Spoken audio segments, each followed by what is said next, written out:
I didn't do anything. I never touched her. I didn't abduct anyone. That was my dad.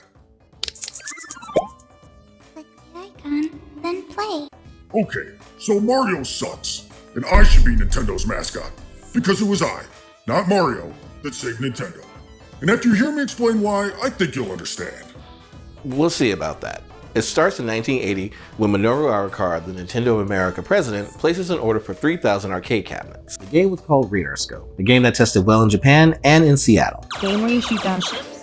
Yeah, that sounds pretty rad. This was a hefty gamble for Nintendo, as Arakawa essentially invested so heavily into Radar Scope that he was betting Nintendo of America itself on the success of the game. It failed spectacularly. You think it's bad when your Amazon packages is a day late? The arcade cabinet spent 4 months at sea to get to America. World of gaming moved fast, even back then. So by the time they hit American shores, no one gave a rhino's hide about another space shooter. Space shooting game? No one plays those anymore. Because of this, Nintendo only sells 1,000 of the 3,000 arcade cabinets, leaving the other 2,000 to gather dust in a warehouse. And this meant Arakawa had no choice but to ask his father-in-law for help. Luckily enough for him, his father-in-law was Hiroshi Yamauchi, the president of Nintendo.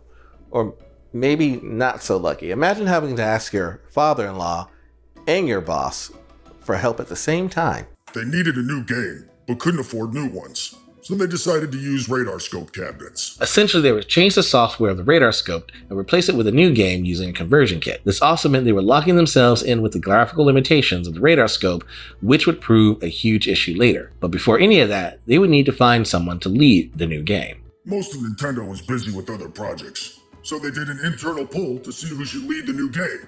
And they chose... Shigeru Miyamoto was chosen to lead the project. This was Miyamoto-san's first game he was the lead designer on. To supervise Miyamoto was seasoned game designer Gunpei Yokoi. Together, they would create... Me! Popeye. Oh. Popeye, the 1930s cartoon, Miyamoto thought using a licensed character would help attract attention, and by using a well-known established character, it would allow for more of a character-driven story, which would separate their game from the other arcade games on the market. The game was tentatively titled Popeye's Beer Barrel Attack Game. Because nothing goes together like children and beer, apparently. Uncovered documents show that there were levels similar to what we saw in Donkey Kong. The game would capitalize on the love triangle aspect of the Popeye cartoon. Bluto kidnaps Olive Oil and sends barrels of beer to hit Popeye, while Olive Oil sends the occasional can of spinach, presumably as a power-up for Popeye. Everything was set for the game to be a hit. And they failed spectacularly. The team working on the game was struggling to get the sprites to look like their characters with the technical limitations of the Radar Scope cabinets. If that wasn't a big enough problem, Nintendo had an aggressively short timeline to convert those 2,000 Radar Scope cabinets. Because of this, the negotiations for the license for Popeye failed through. So they had to pivot to new characters. Oh yeah, me! Bluto became Donkey Kong, Olive Oil became Pauline, the spinach became a hammer, and Popeye became Jumpman, who would eventually become Mario. Nope, this isn't about him, it's about me.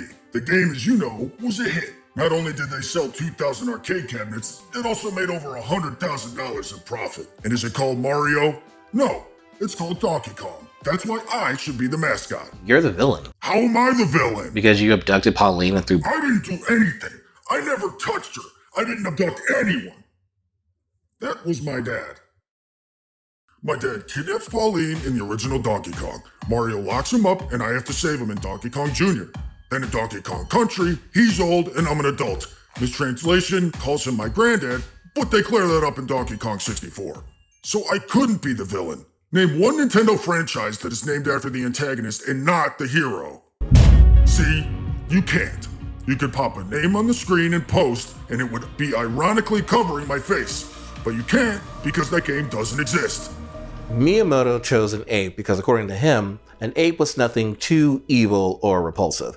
And he chose to name Donkey Kong because he wanted to convey the sense that this ape was a stubborn ape or a silly ape. Wait, so my name just basically means... Stupid monkey. And the game was successful. Maybe too successful. Because in 1982, Universal sued Nintendo for copyright infringement. They claimed that the name Donkey Kong and the characters and the storyline was too similar to their movie, you probably guessed it, King Kong, and that consumers would be confused. They said that Nintendo would either have to stop using the characters altogether or pay royalties to Universal. Nintendo hired Kirby, not that Kirby, attorney John Kirby, who after doing some research discovered that in 1975, Universal argued in court against RKO General that King Kong was in public domain, which completely undermined their lawsuit. The judge ruled in favor of Nintendo. So Nintendo put out a game that failed, then almost went bankrupt, then lost the license for the characters in the game that was meant to save them from said bankruptcy. And then it was me, DK, Donkey Kong, who saved them from ruin. I should be the mascot. What would change if you were? Well, then I'd have some of the most beloved games on any Nintendo system.